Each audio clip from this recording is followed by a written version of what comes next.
Bloomberg Audio Studios. Podcasts, radio, news. This is Bloomberg Businessweek. Insight from the reporters and editors who bring you America's most trusted business magazine, plus global business, finance, and tech news. The Bloomberg Businessweek podcast with Massar and Tim Stenovec from Bloomberg Radio.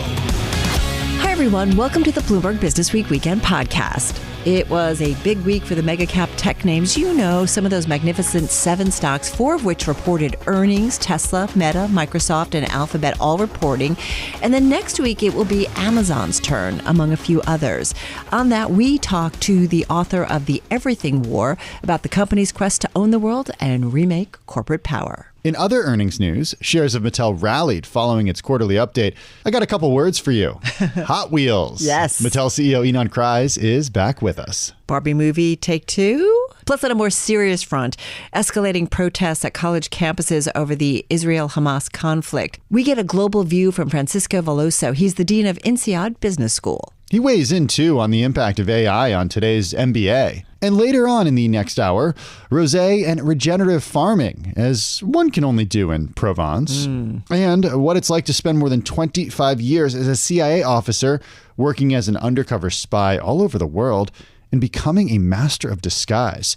It's all in the new book, In True Face. Can we just say she was a kick? She was awesome. All right, all of that to come. We begin with earnings. Yes, we are in the thick of it, having just wrapped up the busiest of weeks in the reporting quarter. The iconic toy company Mattel out with results this past week, narrowing its loss in the first quarter and beating analyst projections thanks to fast sales of its Hot Wheels cars and also lower costs. Mattel's chairman and CEO Ynon Kreiz stopping by to talk about the business and the outlook. We are off to a good start of the year with significant gross margin expansion and very strong improvement in free cash flow, with positive consumer demand and improving trends. We are executing on our $1 billion share repurchase program and just bought $100 million of shares in the quarter. And looking ahead for the rest of the year, we expect to benefit from innovation across our toy portfolio, meaningful progress on our entertainment strategy, and greater efficiencies and cost savings. When it comes to Hot Wheels, it's such a great brand. It's an incredible canvas of opportunities. It was up in sales. This is really about growing the adult space through expansion of the collector series, both at mass retail and Mattel Creations. It's about broadening our distribution globally, accelerating growth in RC and skate. And of course, we have an incredible animated series on Netflix, which has been a top 10 program in 69 countries. And all of that while we continue to drive and amplify our core die-cast line. So really bringing together the Mattel playbook about brand purpose, consumer-centric innovation, cultural relevance, and franchise mindset. In terms of taking product and creating this success like you did with the Barbie movie, but how do you take the toys, put it in a series, you know what I mean, and that it translates into sales? How do you guys track it? How do you really see that impact? This really goes back to how we now see the role that we play and how we think of people who buy our product, not just as consumers, but as fans that have an emotional relationship with our brand. And what we do, we take successful toy franchises, we take those brands and transcend them to other categories, other domains, other verticals in entertainment. Think film, television, consumer product and merchandise, location-based entertainment and theme parks, digital experiences, music, all verticals that are driven by big brands, big franchises that have a built-in fan base. And so we bring those brands and we then extend them to these domains. We have experts within Mattel that do that. The Barbie movie is a showcase for the potential of what we're looking to do. But it's important to say it's not just about movies and not just about Barbie. It's about our portfolio and the incredible opportunities we have across multiple categories to participate as the owner of one of the strongest portfolios in the world in children and family entertainment.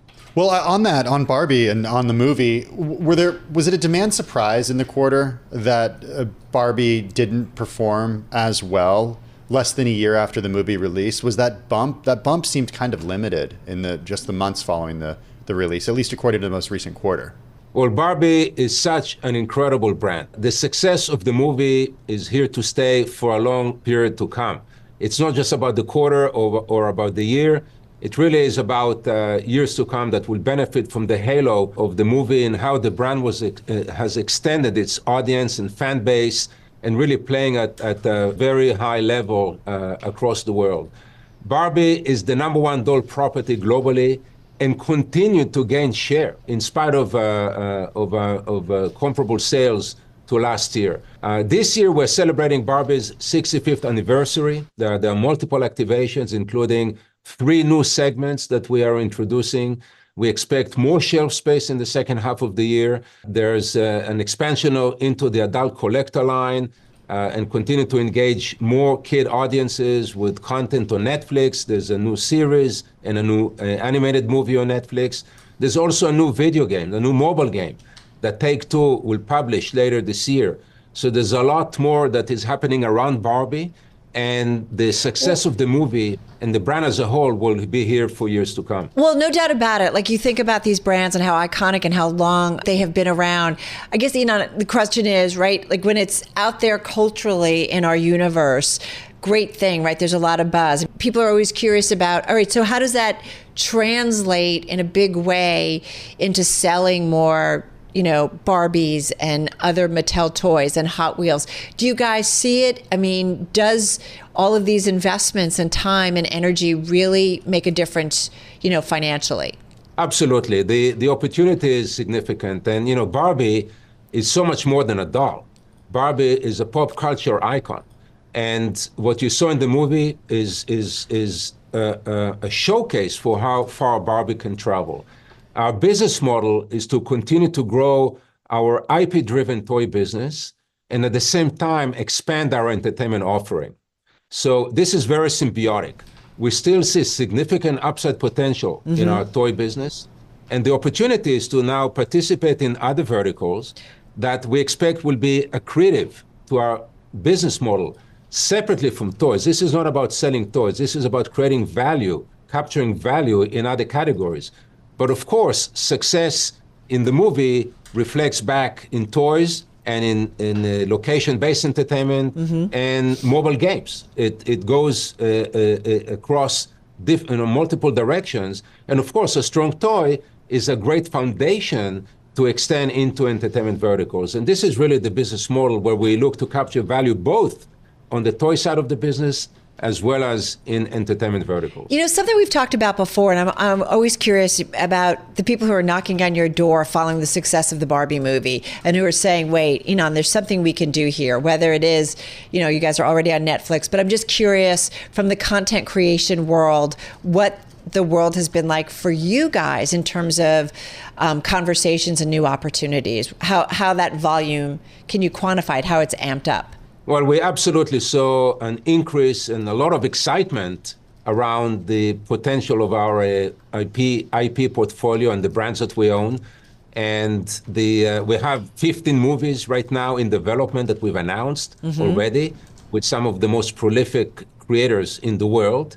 And there are more projects that we're working on that we haven't announced yet. Mattel Television is thriving with 13 shows and specials that will be broadcasted this year. And it's a great combination of animated projects, live action, movies, game shows, and the like. So there are a lot of the excitement around Mattel Television that is now showing content in more than 190 countries, in more than 30 languages. And likewise, we also extending our business into digital gaming, where the goal is to extend the physical play to the virtual world by creating digital games and experiences that drive sustained engagement for fans of all ages based on our intellectual properties. Barbie 2, or does Ken get a movie? Can you share? Well, without getting into the specific of the next Barbie movie, or the potential of it, the opportunity for Mattel is to develop film franchises. And we've always said that this is our goal, to develop brands that can have multiple touch points and engagements with fans. We look to continue to broaden our film offering and create exciting and cultural, societal, purpose-driven movies that will excite and delight fans of all ages around the world. I hope that's a yes then.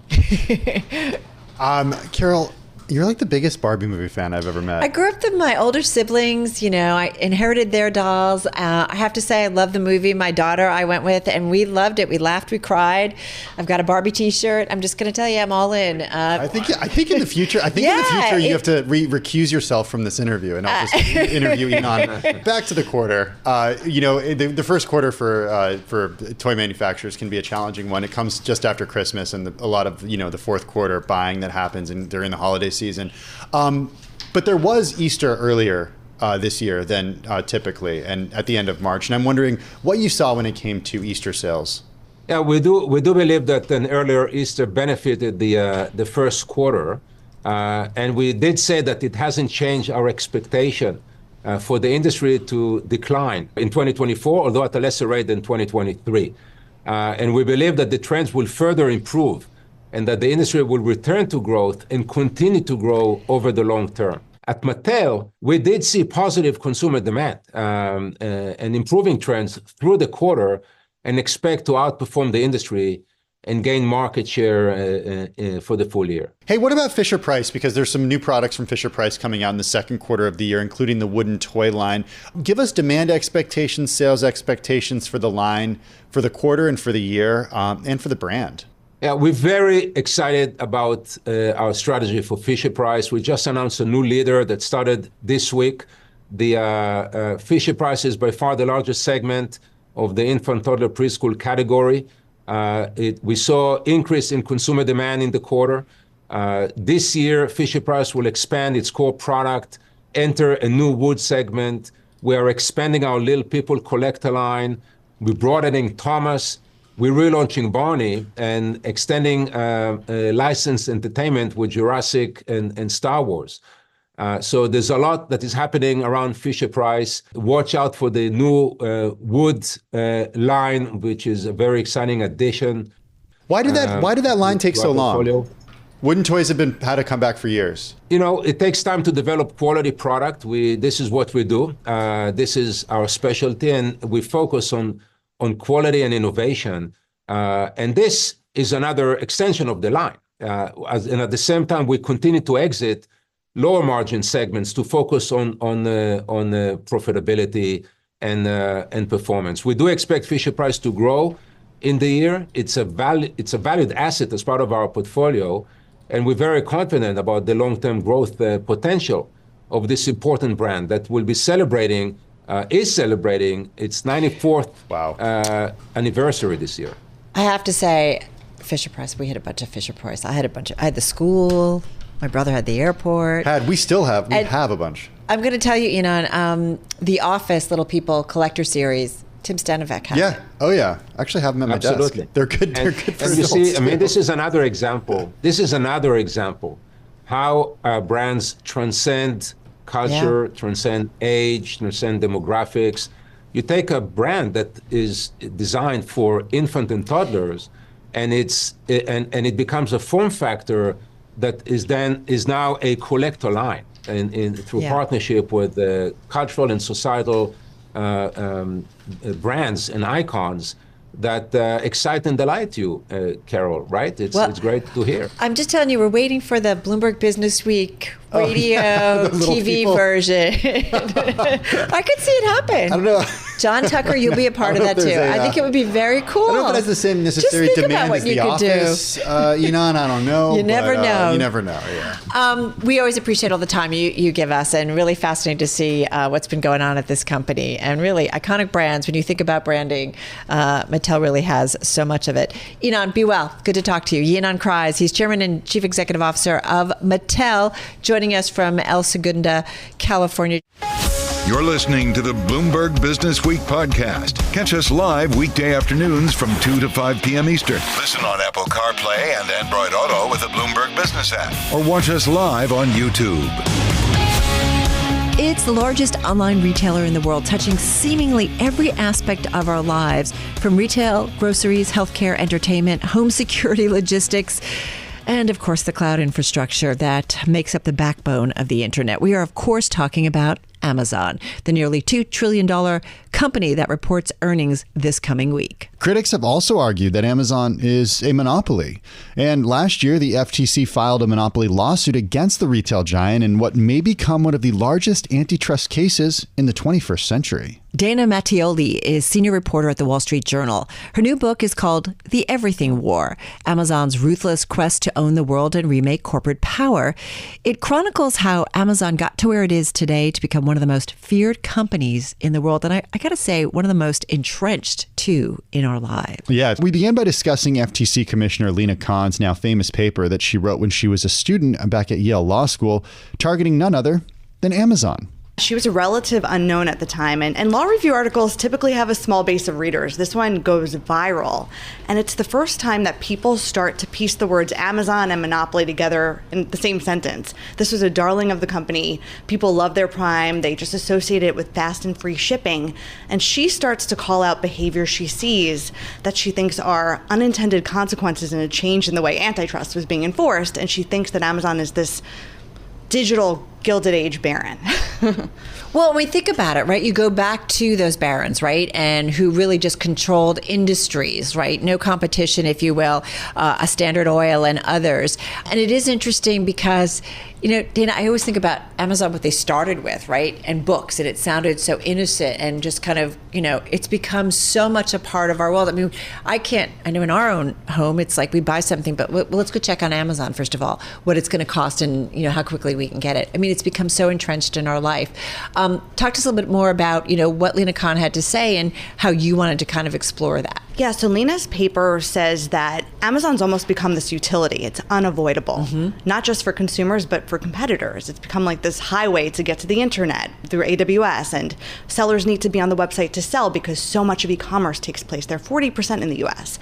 And she was saying that just because at the time Amazon was known for low prices, which was the way that was like the litmus test for antitrust enforcement, and during this period, it didn't mean there weren't other things that were happening, like tying or predatory pricing or other behaviors that would have been criticized or enforced in different regimes of antitrust enforcement.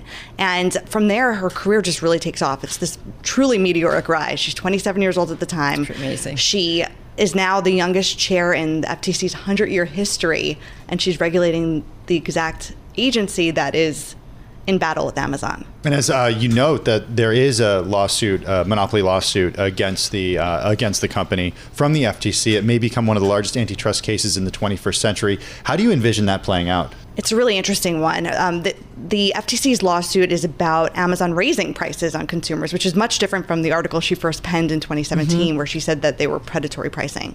But in the interim years, the case is that, you know, Amazon was building a monopoly. They had to undercut the market to gain market share. Today they have that monopoly, and they're able to charge monopoly rent. You could start putting all these fees on their sellers because they know they have to be there. And that's the iteration we're at right now, where these sellers are being compressed, their margins are being compressed, and they're being forced to raise their prices on consumers, meaning that consumers pay more. You know, is it akin to something like, you know, a Walmart or one of the big box retailers and what they've done to small business kind of on Main Street? Is it kind of like akin to that in terms of what Amazon has done? Like, you know, these smaller sellers have to be on their platform, but it's not easy for them. Yeah, if you look costly. at the last few decades, Amazon's almost become like the 1990s boogeyman that Walmart was to Main Street. Yeah. But it's been replaced with Amazon and their effects, not just on Main Street, though, in other industries as well.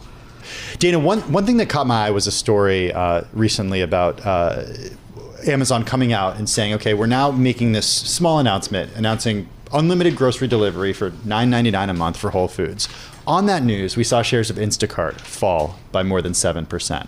We also saw shares of Walmart fall by more than 1.7%. Talk a little bit about how that relates to the idea in your book of a company amassing so much power that just a little announcement can cause destruction in shareholder value of competitors. This is a very long-running theme. Anytime Amazon even files the slightest patent or makes a hire from another sector, Wall Street makes very vocal bets on Amazon's ability to just dominate ever new industries. There's a whole scene in the book where CVS is buying Aetna because they're worried about Amazon getting into the healthcare space and taking their pharmacy business from them, right? So this is something that CEOs are on really high alert about. And, Wall Street doesn't really give the incumbents the benefit of the doubt here. I'm thinking about this, and Amazon is what now? Roughly a $1.8 trillion market cap company. Apple's a lot bigger. It's about $2.6 trillion. What is it about Amazon that just puts it in a whole different category in terms of some of the concerns that you cite in the book? And how was it allowed to kind of get here? Well, I think it's pretty telling. All the major big tech companies are now the focus of antitrust lawsuits, and there's been this change in attitude toward them after the techlash. I would say while Apple is obviously ubiquitous too, like we all have iPhones, right? Amazon is unavoidable in some respects. I mean, they underpin a lot of the technology we use. I took a Lyft here.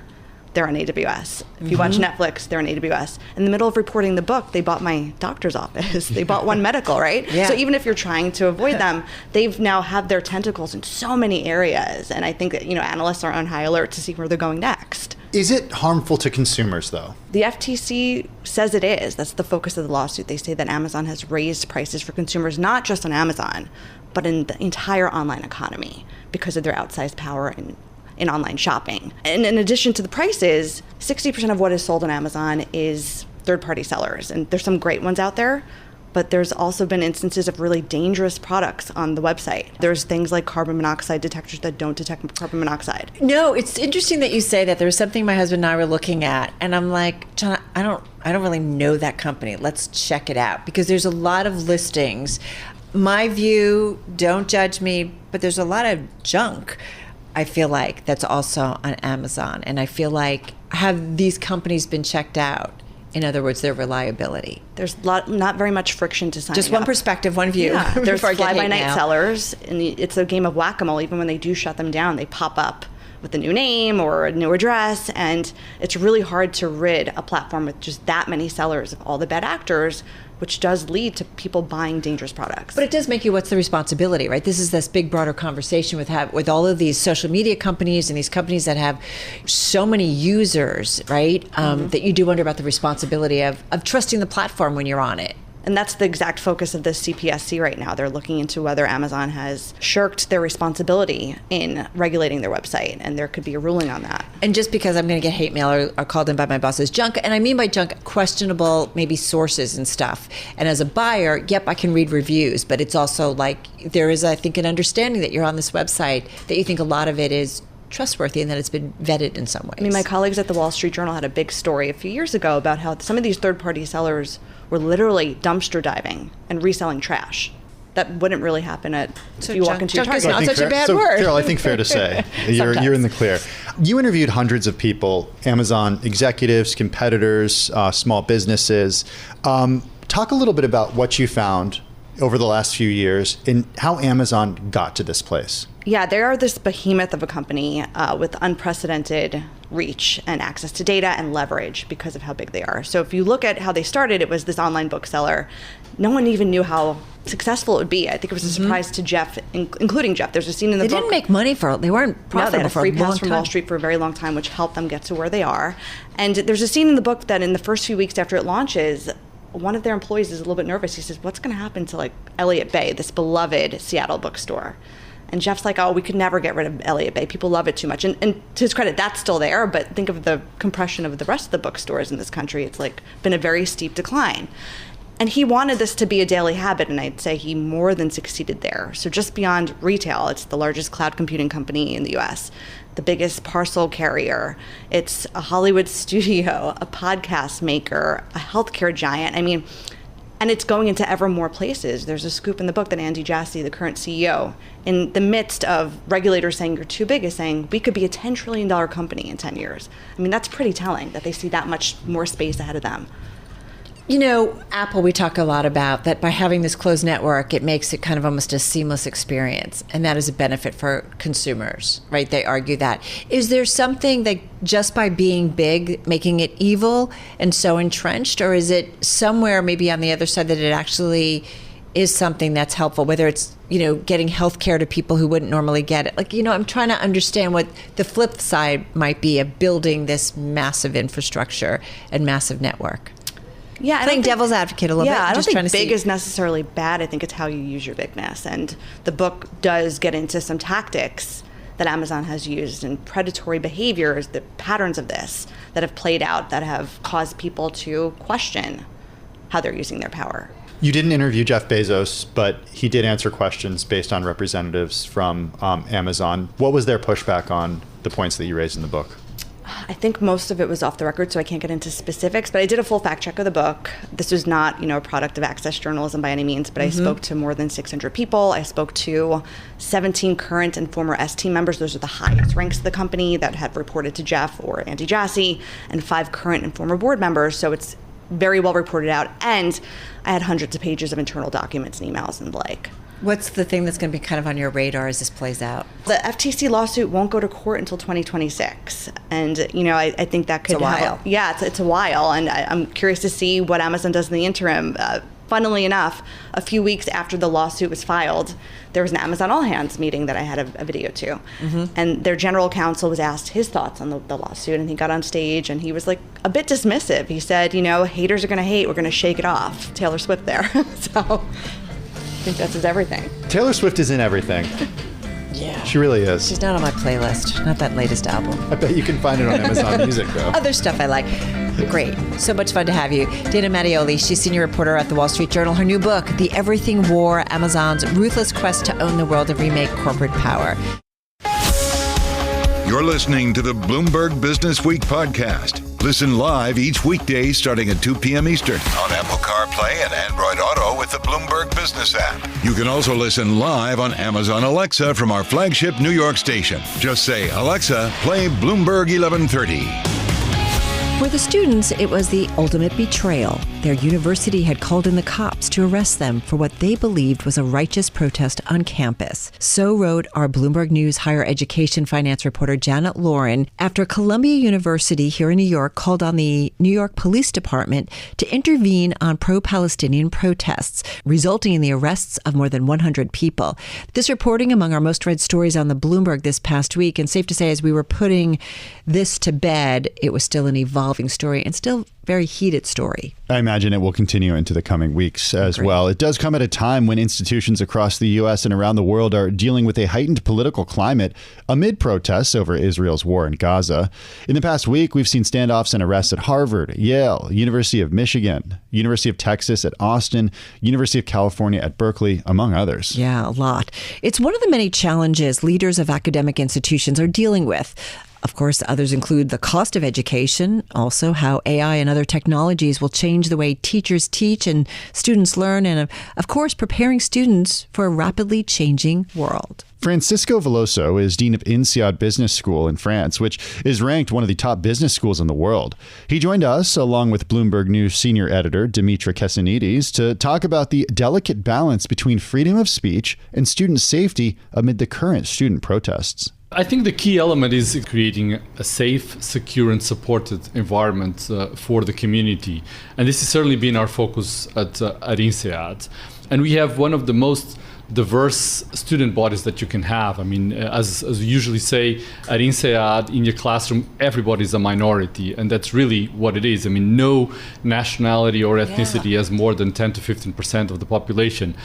And that has meant that we've worked very hard with our student body to create that environment for dialogue, for understanding. And our students are telling us that that is what's happening. I have been personally meeting with students from different sensitivities, different nationalities, and asking them what's happening on campus. And in our campus, we're having a very positive and productive dialogue. That does not mean that there are no sometimes frictions and tensions, but not in a way that has led to difficulties. On the contrary, the community feels very supported and safe, and that's where we are. Hey, Dean, I want to take a step back and just explain how INSEAD is different, because I think a lot of people who are listening perhaps are in the U.S. and they're used to what happens in a 2-year MBA program here in the United States, but that's not what you get at INSEAD.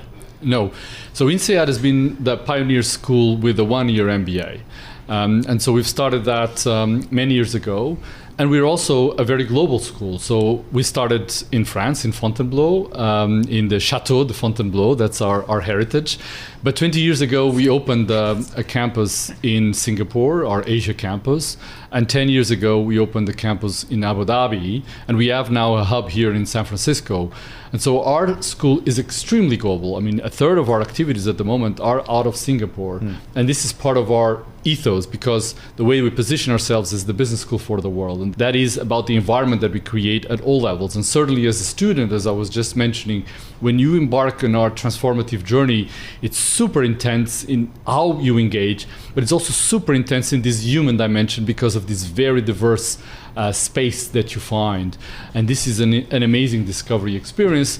Well, and I wonder, and Dimitri, I want to bring you into this because I do think about we're in a world where technology can bring people closer, students closer from all over the globe. And there's some interesting reporting that you guys have all done, or Bloomberg News has done, about kind of the role of AI in all of this. Yeah, I mean, I think AI is really transforming so much. And it's interesting because we went from this place of being terrified when we were first being exposed to some of the more out there applications of it over the last 2 years. But, you know, in the ways that it'll be used to enable more flexibility and more students from far-flung places to really engage in something, to something as recently as what we reported on this week, which is the ways in which maybe something like AI will be brought to bear in how academic paper and research at business schools will be measured for purposes of accreditation to see whether or not, to analyze whether or not the story we wrote about was a program that some folks at a school in Philadelphia developed. And it is a way to see, well, are you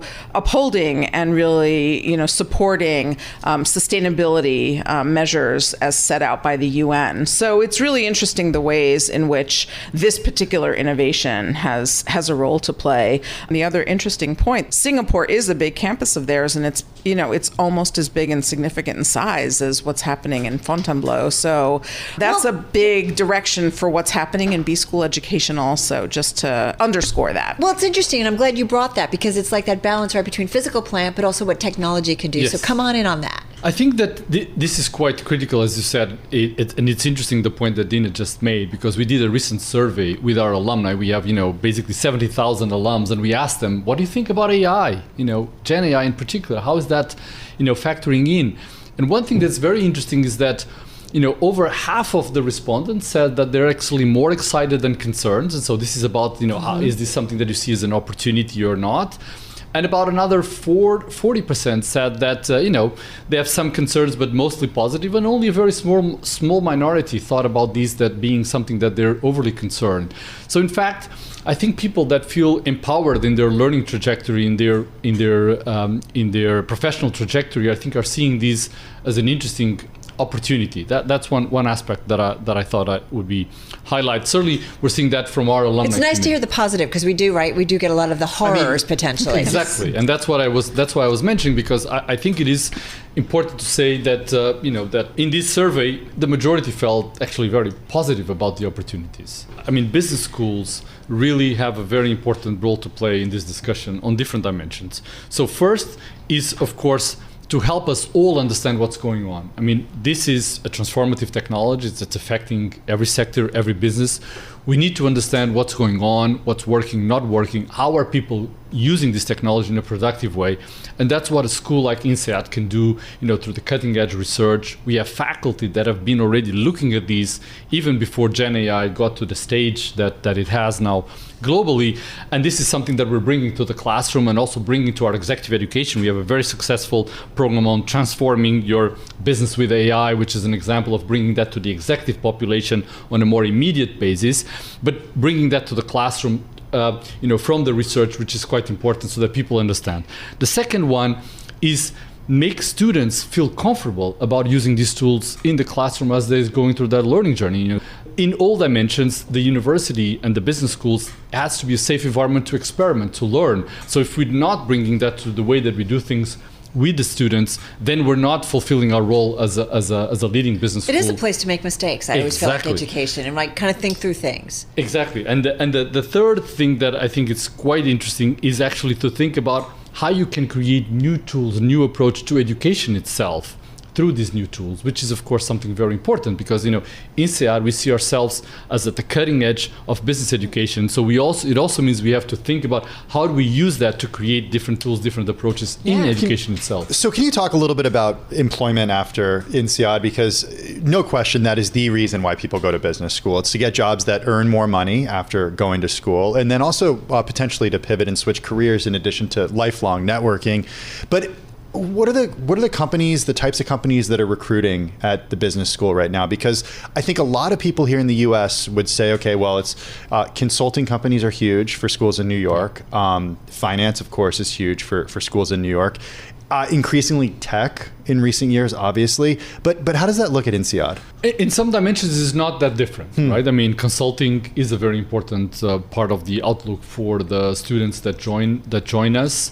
Finance as well, but not to the same extent as the schools in London or New York. That's not to be surprised. And tech is increasingly important.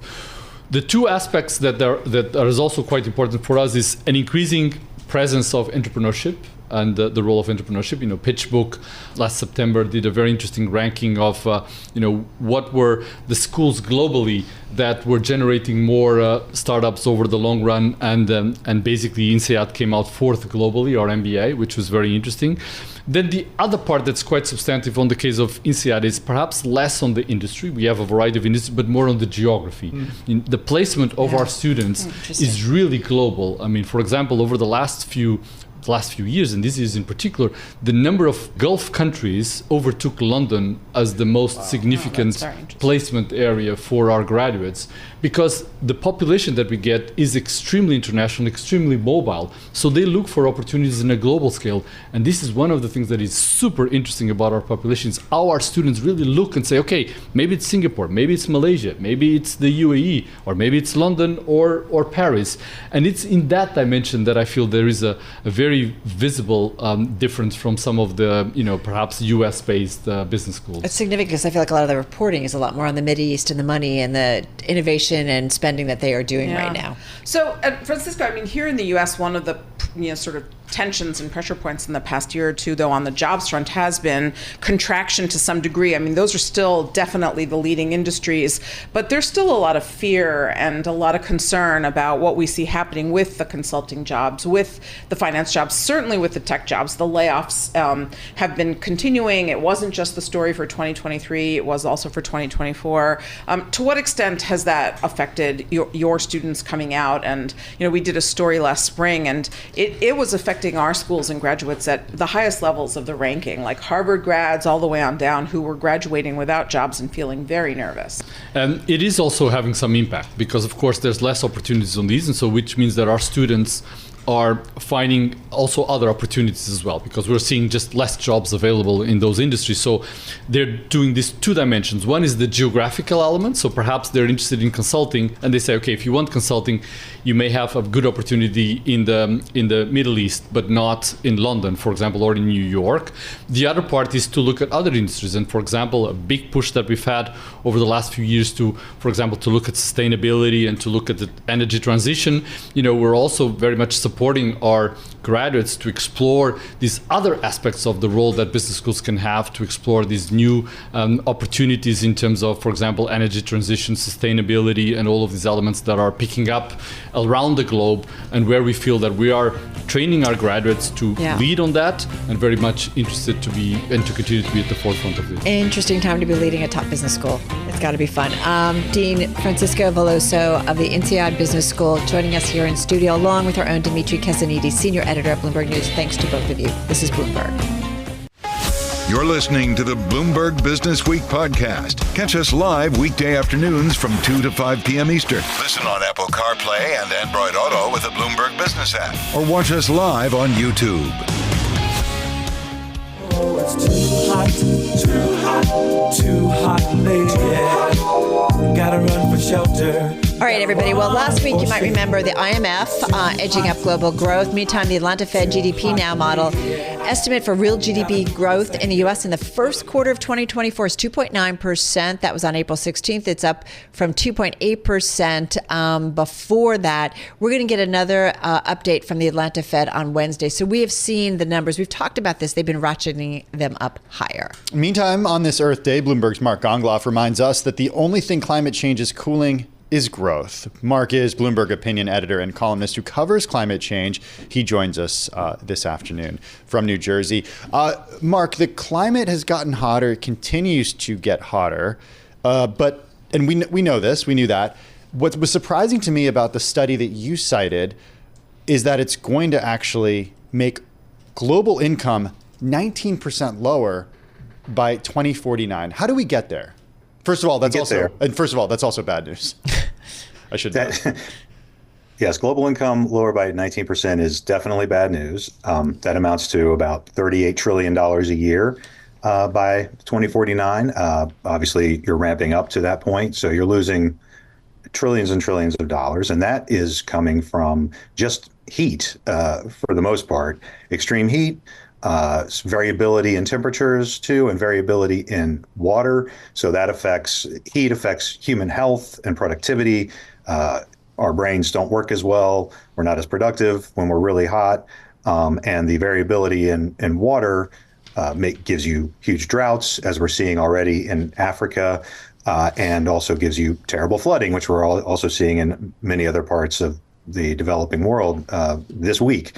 So all of these things affect economic growth, productivity, agriculture, industry, all of that, shaving up to 19% off of global income, which is not the same as GDP, but it's just about the same. It's similar by 2049.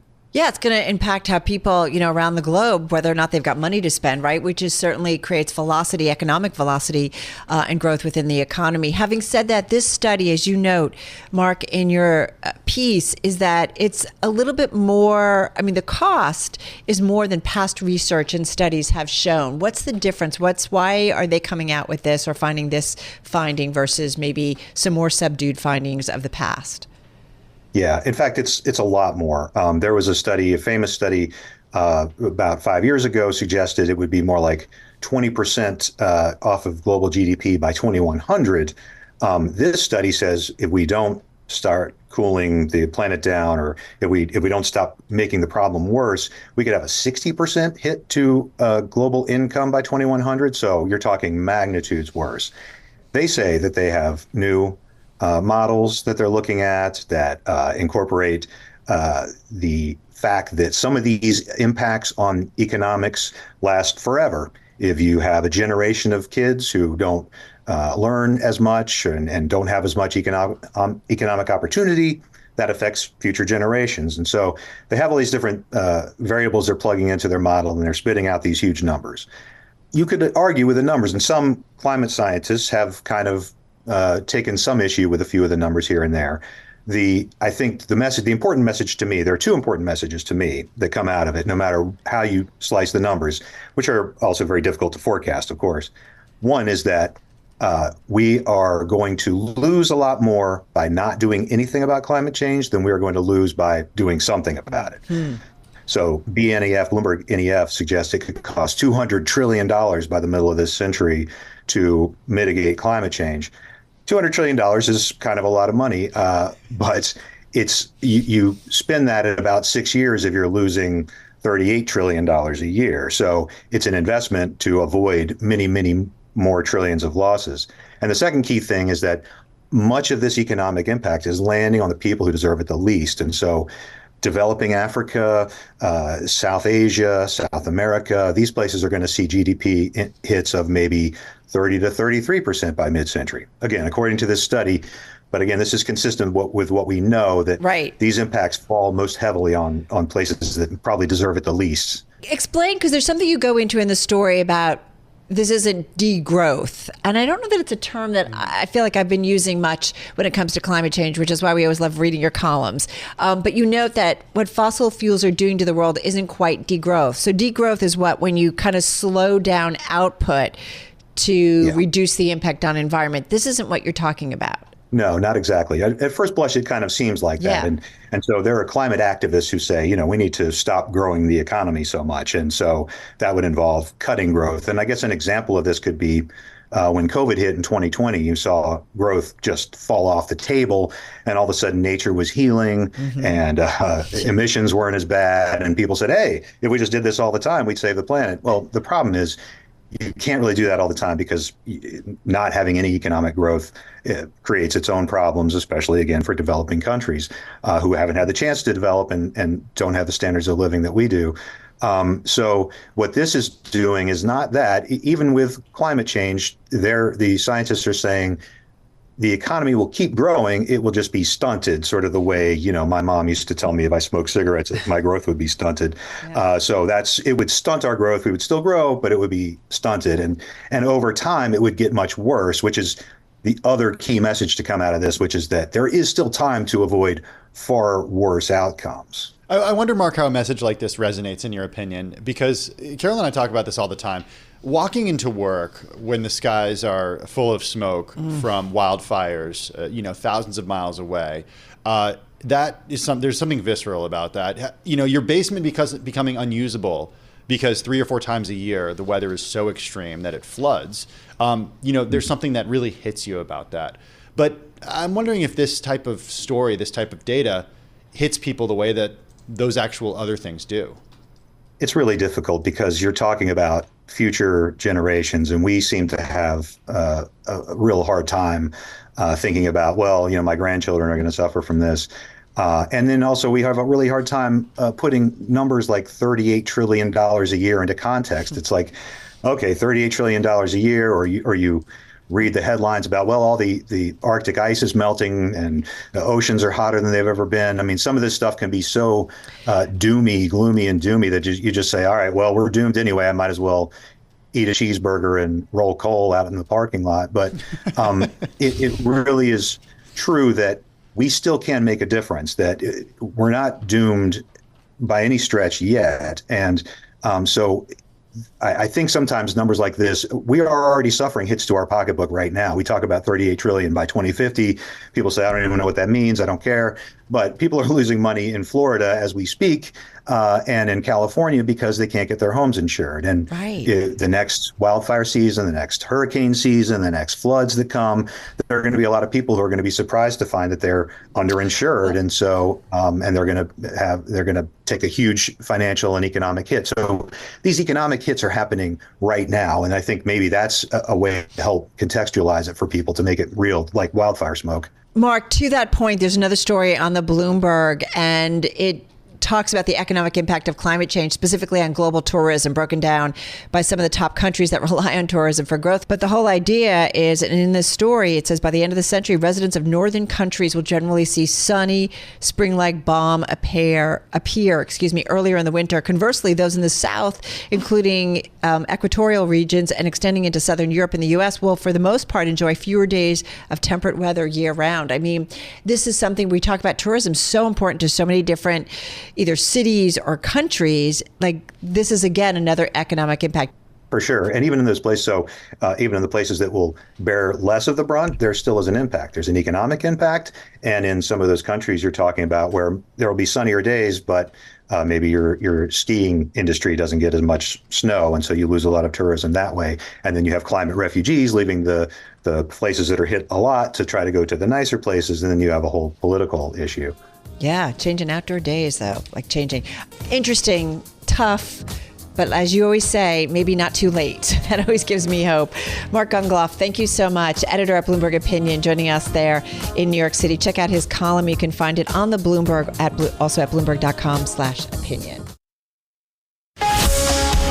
You're listening to the Bloomberg Business Week podcast. Listen live each weekday starting at 2 p.m. Eastern on Apple CarPlay and Android Auto with the Bloomberg Business App. You can also listen live on Amazon Alexa from our flagship New York station. Just say, Alexa, play Bloomberg 1130. Today is Earth Day, and an important thing to think about is where on earth all of our food comes from. Yeah, and when it comes to farming in the U.S., farms are becoming fewer and farther between. The number of farms in the U.S. falling by more than 140,000 between 2017 and 2022, and the number of farm acres fell by 20 million over that same period of time. This is according to USDA data cited by the American Farm Bureau Federation. That's an advocacy group that represents farmers and ranchers, but generally on the decline. Well, yeah, and the group argues, Carol, that there are too many challenges that just make it unsustainable for family farms to stay in business these days. That's where Elmer Mayer comes in. He's the co-founder and CEO of Neatleaf. It's working on technology that uses sensors, AI, and robotics to give farmers a granular view of their cultivation environment. The idea is that increasing crop yields and reducing costs, of course, helps with the growing environment. Elmer joins us from Santa Cruz, California. Good to have you back on the program, Elmer. How are you? Good. Thank you so much for having me. Yeah, I'm excited to be back. Yeah, thanks for joining us again. Give us an update on where exactly you are with this spider technology, and explain once again for our audience exactly how it helps farmers. Yeah, happy to do so.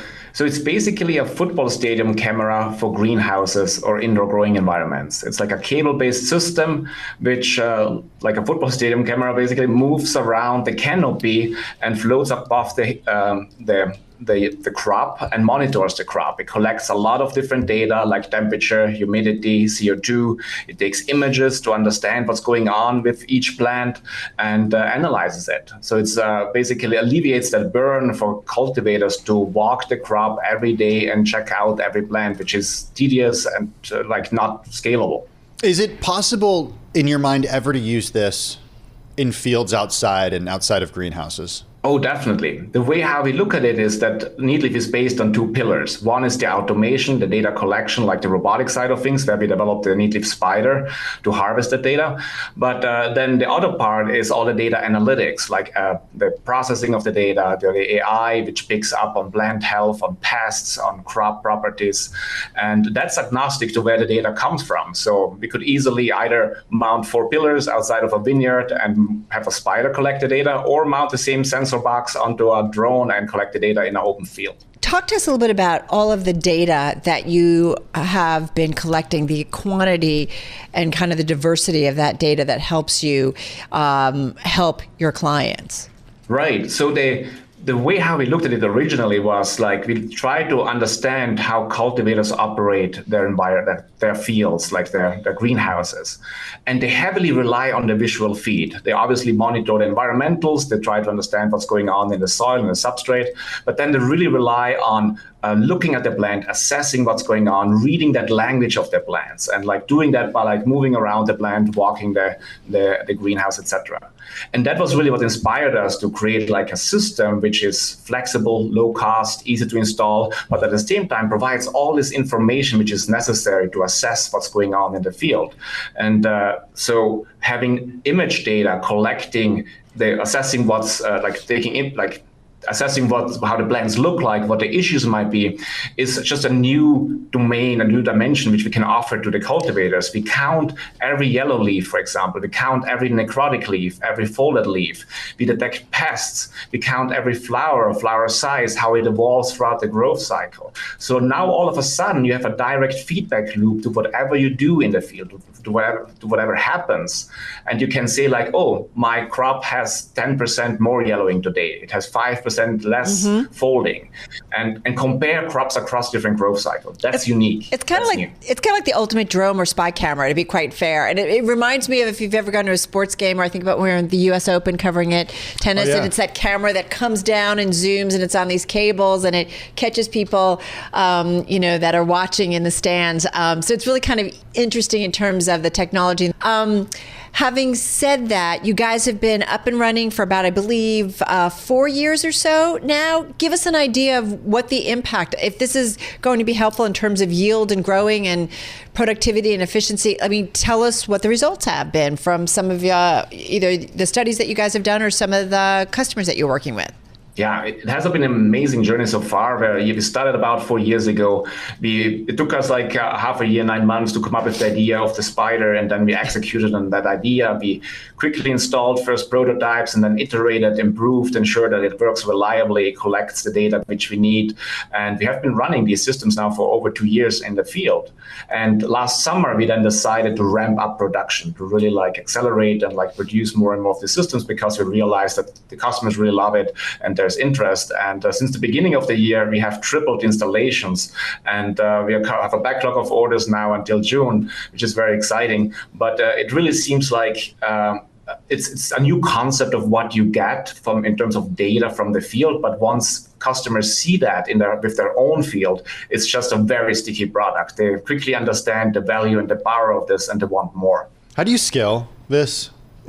I've a hard time imagining the sales force that's required to go out and sell this product across the U.S. and across the world to farms. It's not an easy thing. And I'm curious how much it costs, because I'm thinking about smaller independent farmers, which are increasingly, whether it's organic or regenerative farming, which we've been doing a lot on in the last couple of weeks, whether or not it's affordable.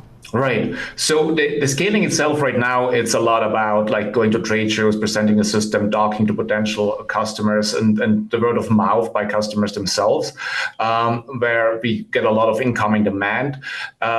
They obviously, like installing the systems right now, it's our team which still goes to the different places, install the first system, but it's really designed in a way where the customers can install it by themselves. Most of them have like a facility team if they are bigger, but even all the cultivators are in general very handy, and they have to fix a lot of the issues around their farm anyway. So we try to design it in a way which makes it very easy to install, so that we can just ship them a box, they install the system, and it removes all that overhead of installation cost, etc. Cost-wise, it's very interesting. We try to alleviate that initial hurdle to kind of say everyone can just try it out, so you can rent the hardware for $300 a month. You basically rent the hardware as long as you want. At the point where you want to commit to it, you just purchase it. It's a couple of $1,000s to purchase the hardware, and then you get a discount. So it's really worthwhile, basically, that investment. But we didn't want to have anyone to really, think long about before trying it out, because it's really this game changer when you see your own data gathered by the device. One thing I'm thinking and for it to be kind of a game changer on the industry, perhaps in terms of methods, is the industrial farmers getting involved? Are any of them interested? Are they biting and signing up for the systems? Definitely. They love it, especially the ones which have multiple facilities across different states or countries. They always struggle that they have, their experts, which they then have to send around, they fly around, visit each facility and assess what's going on. With our system, they can provide way better feedback remotely. They can guide the teams on the ground. They can compare data across different facilities, which obviously allows them to standardize it more and become more consistent. So we see a lot of very large excitement from exactly bigger industrial cultivators. Really appreciate you joining us this afternoon with an update, Elmer. Thanks so much, Elmer Mayer. He's the co-founder and CEO of NetLeaf, the company using technology, sensors, AI, robotics to give farmers a granular view of their crop. You're listening to the Bloomberg Business Week podcast. Catch us live weekday afternoons from 2 to 5 p.m. Eastern. Listen on Apple CarPlay and Android Auto with the Bloomberg Business App. Or watch us live on YouTube. Tim, have you ever thought about grabbing your family, leaving your stable job and life in New York City? Go on. Go on. To go pursue a dream of doing something completely different in another country, say making wine in the south of France? Who hasn't had these sort of fantasies about just throwing it all away and going and doing something different? Somehow your dream to me is out west near a ski mountain. It doesn't have to do with wine.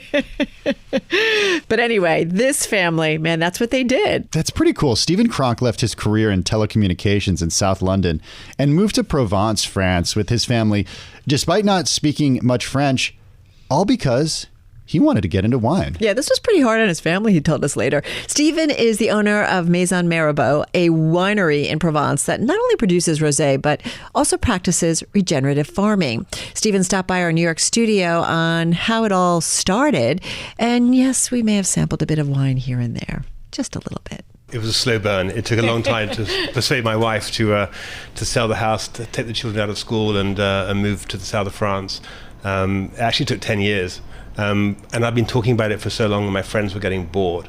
And I had this, do it or shut up. Just do it or shut up. And I had this one friend came to see us from Switzerland, and he said, Stephen, you've been talking about this every time I come here. And he said, let's put some dates on the table. So in fact, we used to have a blackboard in our kitchen. And we said, okay, so when are you going to do this? And we sort of worked it back. And in the end, we ended up with a date of May 2006. And he took a photograph of that. And he went back to Switzerland, and in May 2006, he sent me that photograph and said, so where are you living now? And he knew where I was living. And I felt like that guy who was talking about it. So I went into action. I'd already kind of paid off most of the mortgage by then, because that was the only financing we had. Yeah. You're either born into this world or you buy into it, but we didn't have a huge amount of capital. I made enough to do that. So I started doing research, and there's an expression in the wine trade, which is you can make a small fortune in the wine trade if you start with a large fortune. Yeah, I was going to say. It's highly capital intensive, and it was always going to be a struggle. And I was trying to work out, okay, so if I buy a vineyard, how do I scale? And then I met a guy in the south of France when I was doing my research, and he said, Stephen, there are 3 V's in the wine business. Viticulture, so growing the grapes. Vinification, turning grapes into wine. And vendre, selling the stuff. And he said, there are many people here who are great at growing grapes and making wine, but the hard bit's actually selling the stuff. Yeah. So why don't you focus on that? So we sort of approach it from the other way around. It's a bit like the champagne model. So oftentimes the champagne brands won't own all the land, they'll work with growers. So this was great because it suddenly opened up a new way of doing things, and particularly in Provence, where the cost of land is expensive. And this is where the megastars come to live. I mean, it's one of the most beautiful parts of the world. It is absolutely beautiful. And so this way we could actually find the growers to work with and kind of reverse engineer it. So we decided to build the brand first. And I went to, I found the growers to work with. I went into Waitrose, which is one of the big stores in the UK, and convinced him that I could make this wine fly off his shelves, and that's how it started. So you basically created the brand, created the market, and then went back to kind of figuring out how you want to be really doing it. Exactly. So 5 years ago we bought the vineyard, but we built the brand for the first 10 years. Stephen, talk to us about, you said you kind of worked a little bit backwards, developed the brand, developed the market for what you guys do, and then kind of went backwards. Regenerative farming, did you know you always wanted to do that? And how easy was that to do in making wine? No, I didn't know I was going to do it. When we bought the vineyard, I actually looked at 39 vineyards before we found the right one. I mean, it's inland from Saint-Tropez. It's surrounded by nature reserve. It's the most stunning parcel of land. But it had been farmed conventionally for 20 plus years. And when I say conventionally, I mean they spray it with everything.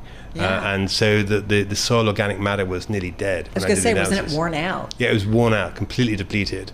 And I knew I wanted to farm organically. But organic farming doesn't give you a pathway to rebuild. It just gives you a checklist of what you can't do. Right. So you can't spray any synthetic fertilizers and herbicides. But a friend of mine sent me an article written by Eric Asimov of the New York Times. A wine guy, we could say. A very good wine guy. Son of a science fiction guy, but a wine guy. Yeah, exactly. And he'd written an article about this lady in Oregon called Mimi Castile. And she was farming regeneratively, and I'd seen in the article pictures of goats and chickens and sheep running around the vineyard, completely overgrown. And I thought, I want some of that. And the article talked about the fact that soil can rebuild, and so I reached out to her. Does it make a big difference for the grapes, the taste, and then of course the wine? It does. But actually, when I realized that wine schools weren't teaching this, I formed a non-profit 3 years ago and brought Mimi in as a trustee and a permaculturist. And now we have 8 different trustees supporting it. And we want to prove the science that actually it does work and it tastes better. And actually, it seems to be that input costs drop as well, because you're not plowing or spraying, you're working with nature rather than against it. You're working in a polyculture rather than a monoculture. Right. So if input costs can drop, yields can be stable, but quality can increase. It's like, what's not to like? So we're on a mission to sort of convert the world to farming regeneratively, to lose the mindset of monoculture. We brought some wines, and I want to try a little bit, and you can walk us through it. But this whole idea of using animals, right, to kind of like rework the soil, and they're eating, they're doing their duty, if you will, but it's all working into the soil. It's kind of wild, right, but so natural. Yeah. Am I being too base? No. Is that the definition of regenerative farming? Yeah. I was trying to figure out. No, but that's exactly what it is. Right? It is wild and it's natural. That's why the animals are running around, right? Yeah, exactly. That's exactly it. You're trying to basically duplicate what happens in nature in the vineyard in a way that still works for the vines. I love it. So it makes perfect sense. All right, tell us, we've got 3 wines here, and tell us. So the first one is we call Mirabeau Pure, which is our flagship wine. So this one, if we're getting a fancy account, we'll always try and get it in there. So I would say it's a classic Provence rosé. Yeah. One of the great things about Provence rosé is it's always dry. And that's one reason why people always go to Provence for their rosé wines. And it's also the only wine region in the world that focuses itself on rosé. So it's 91% of production is now rosé wine. So this is super refreshing. 90% of the world's production. No, 91% of the production from Provence is rosé. Okay. So it's only a few percent of red and white. So there's no other wine region in the world like that. So we really are the experts in Provence. And these wines are so versatile. So you could imagine sipping this by the pool without any food, but also it goes so well with so many different food types. It's not just because it's Friday and it's been a week, but this is lovely. Thank you. Very good. No, it's gorgeous. How much does a bottle of this retail for? This is about $25. Okay. It's great. Well, that's interesting because we spend so much time talking about price point. I mean, that's a great price point. And it's interesting, I feel like there's been this new reality in wine that you don't necessarily have to spend a ton of money. Yeah, no, there's no, I mean, I think wine at lower price points is getting much better quality than it was. Is that a way of also getting to the younger generation that we continually talk about that say that they're not interested in wine anymore? Or even not interested in alcohol. Or that's alcohol. That's an issue these days. I know. My kids aren't like that. But I'm just kidding. I'm just kidding. I think it's funny. I was listening to an article recently about cocktails and because cocktails are really on trend. I think during the pandemic, people got used to that. And the cocktails made in front of you in a bar and you feel really special because, wine by the glass is often the same price as a cocktail. And it's poured out of the bottle because all the work's happened at the other end of the supply chain. All right, so talk to us about the second one. The second wine, okay, now if you put your nose into that, it smells a little bit different. And that's because it's actually been oak aged. Oh, yeah. So this is, it is different. It is different. It's a very different style as well. I'm not a big rosé person, but it's nice. I love it. I love that. Exactly. Well, actually, in fact, if you close your eyes, you probably think this is a fancy white Burgundy. It's really, really stylish. This is from our estate. So this is regenerative farmed and it's organic. But it's had 6 months in oak barrels. So it gives a very... That's good. That's a really good one. I always love the talk about the barrels. We've gotten kind of an education over the years about the importance of them and the difference. And it does make... It's a factor in all of this. And what's this one called? This is called La Reserve by Domaine Mirabeau. Tim's taking notes. Yes. So it's because we called it La Reserve because it's in a nature reserve, and this is our regen wine. We're certifying regen, and this is something that's very interesting. So if you want to put organic on the label, you have to be certified organic. Right, I understand. But now regenerative is becoming more and more popular, so people want to certify regenerative. This is what we talked about with the folks at Common Ground, when we talked about this movie kind of off air, this documentary, but this idea of I'm like, well, so how do I know when I'm buying something? And they're saying that there's a marks, there's a demarcation, if you will, or notification on if you buy some kind of produce or something that's bought that way. And so you guys are doing the same thing. Yeah, we're doing that, and I think more and more growers will do, because the supermarkets want to know if it's properly farmed regeneratively if they're going to talk about it. But actually, that's really, I think the supermarkets are going to get behind regen now. You're going to see in the UK, some of the big supermarkets are really starting to talk about it. I'm going to say it feels a little bit like super dating. Not that I've ever done this, or speed dating, but it's it's speed drinking a little bit. But you're so kind walking us through it. So Stephen, we have one more because we want to get to this last one. This is not a wine. Before you take a big sip of it, no, I smelled it. So this is Mirabeau Riviera Gin. Ah. Don't chug it, Carol. Yeah. I'm not a chugger anyway. Carol. Don't you know me? Yeah, I do. So this is a gin. It's a gin made from upcycled grape skins. But is that what gin is usually made of? No, gin is usually made from wheat or corn. So this is a grain base. That is interesting. And this is super smooth. So being made of grapes, it gives it a roundness on the palate. Right. That's 43% alcohol by volume. Yet it's so smooth. It's we keep a bottle in the freezer just to chuck into a martini when we fancy it. I need to keep just a bottle in the freezer. No, it's Do you have a freezer under your desk that we could use? So, do you plan to expand out the line more? Well, this seems like a lot.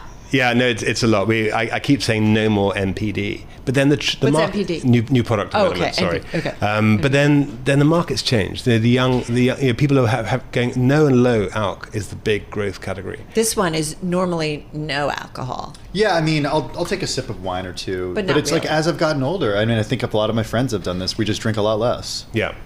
And that's it's a challenge, I think, for the industry. It is. The young aren't drinking as much. The older people are taking more care of their health. The WHO came out last year and said there's no safe amount of alcohol. It's like, oh my gosh, guys, come on. They're just wrong. Yeah. You know what they need? They need a drink. They need a drink. No, but it's interesting. Are you limited, though? We've only got about 30 seconds left. Are you limited by your land size of how much variety you can do, or no? No, because we're working with so many growers from around the region. So our wine estate represents a small part of what we do. So no, we can scale this business. All right, Stephen, I'm just going to say it. You're kind of one of our favorite kind of guests. So you can come back anytime. No, but this has been really fun. And if we find our way in Provence, I'm going to come knock on your door. You must do that. Okay, just like more than the Let's wife. do a remote. We'll do a remote from there. That would be really lovely. Stephen, thank you. Thank you. So appreciate it. Stephen Kronk, founder and CEO of Maison Mirabeau, joining us here in studio. This is Bloomberg. You're listening to the Bloomberg Businessweek podcast. Listen live each weekday starting at 2 p.m. Eastern on Apple CarPlay and Android Auto with the Bloomberg Business App. You can also listen live on Amazon Alexa from our flagship New York station. Just say, Alexa, play Bloomberg 1130. She spent more than 25 years as a CIA officer working as an undercover spy all over the world, from Moscow during the Cold War to Pakistan, Hong Kong, and a lot more. She also developed disguises for agents in the field and was the chief of disguise in the CIA's Office of Technical Service, going as far as disguising herself while meeting then-President George H.W. Bush in the Oval Office. This was, of course, to show off the new disguise capabilities of the CIA. She wasn't trying to do anything, you know. No. She wasn't trying to sneak into the White House. Or she did fool him. Kind of wild. This is just one of the stories Jana Mendez features in her new book, In True Face, A Woman's Life in the CIA Unmasked. And yes, we had to start with how she did once fool former President George Bush.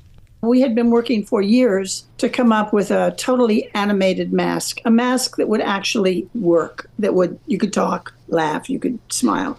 And we got there, and the very first mask that was made was an African-American man, and it was made for me to demonstrate to various people. And it was good. So I took it to my office director, and he loved it. And he said, we're going to take it to the director of CIA, Bill Webster. And he loved it. And he said, we're going to the White House. And I said, I don't know if the Secret Service is going to let me through, because I look good, but I don't sound like a man. I don't walk like a man. So we did another one. I turned into another quite different looking woman. We went to the White House. We went for the morning meeting. Brent Scowcroft, Bob Gates, John Sununu. It was a good crowd. It was a quality crowd. And I was the first one that morning to brief the president. He had been director of the CIA previously in another life.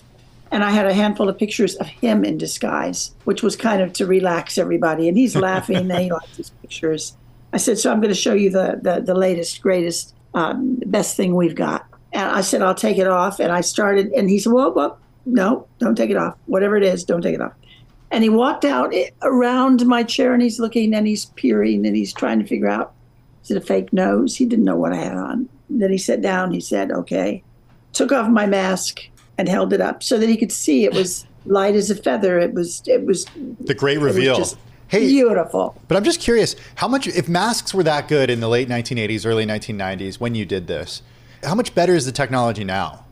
Well, isn't that a good question? Because for many, many years, I never talked about masks. They were considered truly classified.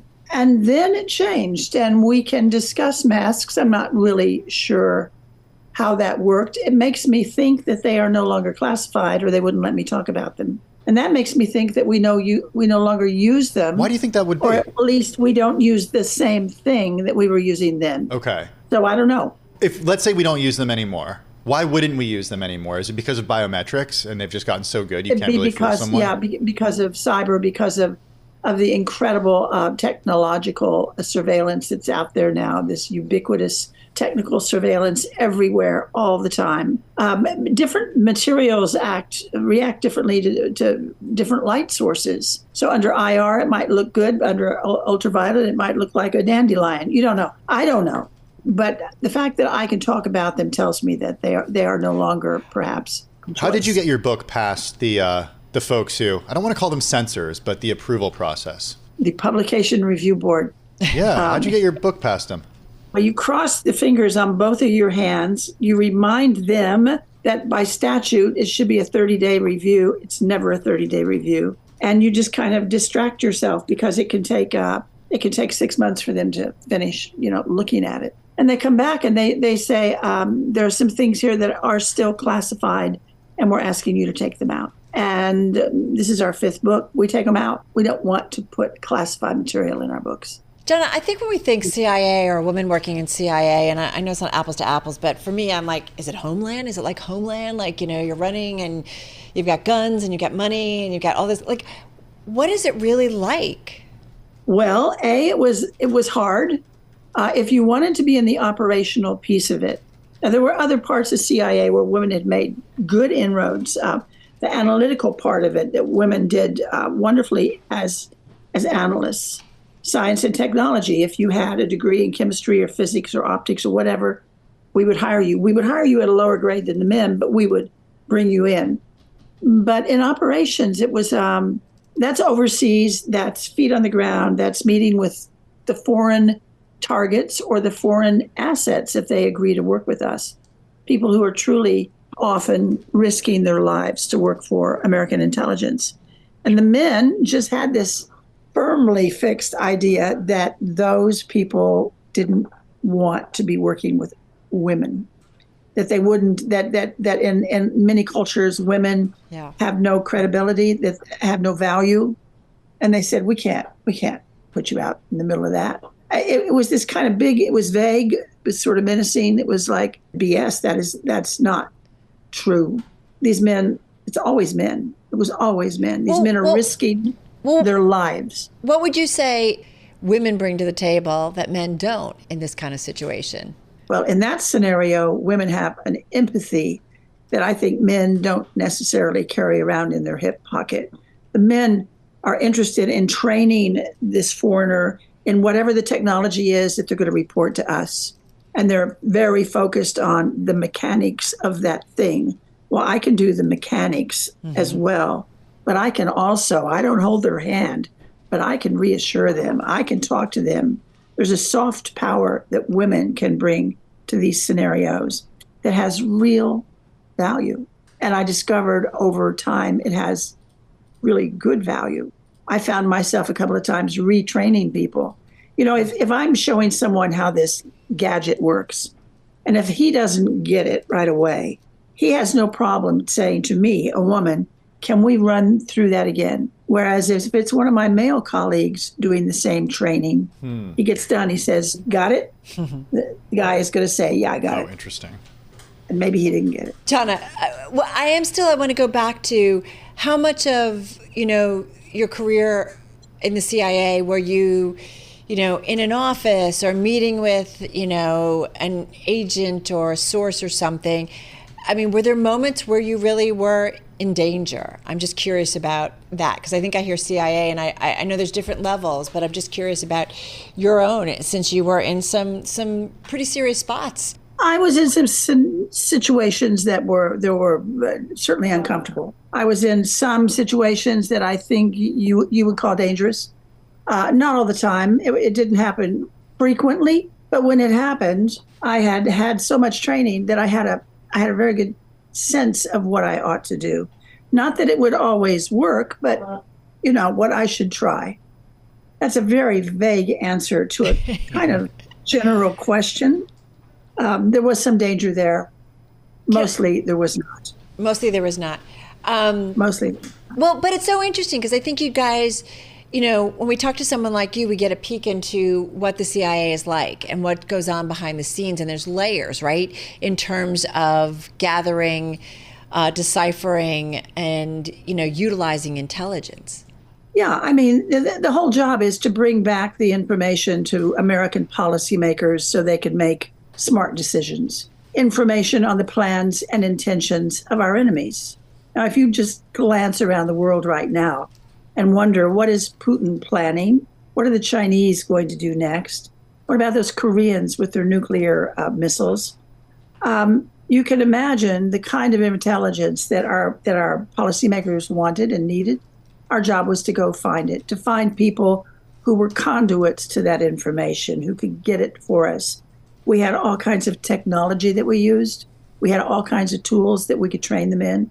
We had methods of their communicating that information to us where we didn't have to meet face to face, which would really put them in danger. Typically, if we worried about danger, we worried about our foreign assets. They were the ones who were sometimes risking everything to work for us for a variety of reasons. It wasn't always money. They weren't always asking to be paid. A lot of them would work for us just for the promise that we would get their kids out of their country, get them to the West, get them educated over here. The motivators were always interesting, but whatever was involved to get the information was what we were about. Jonna, can you talk to us a little bit about Argo? Because as I was doing research about you, I was struck that you co-wrote, along with your late husband, Antonio Mendez, a book about the hostage crisis. Canadian caper. Yeah, what exactly happened in 1979, 1980 in Iran, and your late husband's role, who, by the way, was portrayed by Ben Affleck in the film. Yes, he was. Take us back. I mean, I don't know what you were doing at that time, but what can you tell us about that whole experience, that whole event? I had nothing to do with Argo when it happened. I was working in the same office, but because compartmentation is what it is, I didn't even know that it had happened. Wow. Wow, that says a lot, right? They started making that movie 19 years later, which, just to point it out, Tony kept that secret for 19 years, and he never intended to tell that story. George Tenet, the head of CIA, directed him to tell the story to the New York Times. It was a moment in history when it was quiet. People were questioning, did we even need a CIA? And George Tenet, I think, very wisely decided to tell one good story of showing the value of the organization. Tony was going to go to his grave with that story. It was remarkable. When we got the call in the middle of the night that said George Clooney's going to buy the story, the rights to the story, the next morning over coffee, Tony said, you know what that means? It means we got to write the book. Because they'll move the story around, they'll change things a little bit. It won't be exactly 100%. And so we did that. We wrote the book, they wrote the script. And it's kind of interesting to compare them. Yeah. The heart of the story is certainly there. But small things, like Tony was never separated from his first wife. Tony had 3 kids, not 1. So his other 2 kids are still angry about that because they didn't get to be in the movie. Nobody chased an airplane down a runway in a Jeep with a gun. They added that for just a little flourish at the end. The story in the middle of going in and getting those 6 American diplomats and bringing them out, that's what happened. And, you know, we were in touch with, and I'm still in touch with, all of them. We call them the house guests. They still, every once in a while, something comes up. We write notes back and forth. Who's doing what? Tony probably saved their lives. And it was just a moment. It was one, when he did it, it was just another operation. And it turned out to be so much more. Unbelievable. Did you ever get to go to the set? Meet Clooney, Pitt? Yes. Yes. What was that like? The opening scene where they're in the embassy and they're trying to shred those documents and things. That took place at an abandoned VA hospital outside of LA. I mean, that's how they do it. And when we drove up to that hospital, everybody was outside having a cigarette break. They were the actors, not the real people, the actors. But they were so closely modeled after the real people that Tony said they're he called them out one by one. There's Jessica, you knew who they were just from their clothes and their makeup and their hair. It was cool. What do you hope someone who reads your book kind of takes away? And just quickly, forgive me. I hope it's a different look inside of the CIA. It tells you day to day what you might be doing, what kinds of operations you were supporting, what the pressures were, what the dangers were. It's a very realistic look from a woman's point of view, doing the work. What was it like? And what was it worth? It's not just for women. No. A lot of men are going to enjoy reading this book. Well, we appreciate getting a peek into your life and your career and a peek into the CIA. Jonna, thank you so much. Jonna Mendez, former CIA officer. Her new book is called In True Face, A Woman's Life in the CIA Unmasked. And she was joining us there from Reston, Virginia. You're listening and watching Bloomberg Business Week. Carol Massar, Tim Stenovec. This is Bloomberg. This is the Bloomberg Businessweek podcast, available on Apple, Spotify, and anywhere else you get your podcasts. Listen live weekday afternoons from 2 to 5 p.m. Eastern on Bloomberg.com, the iHeartRadio app, TuneIn, and the Bloomberg Business App. You can also watch us live every weekday on YouTube and always on the Bloomberg Terminal.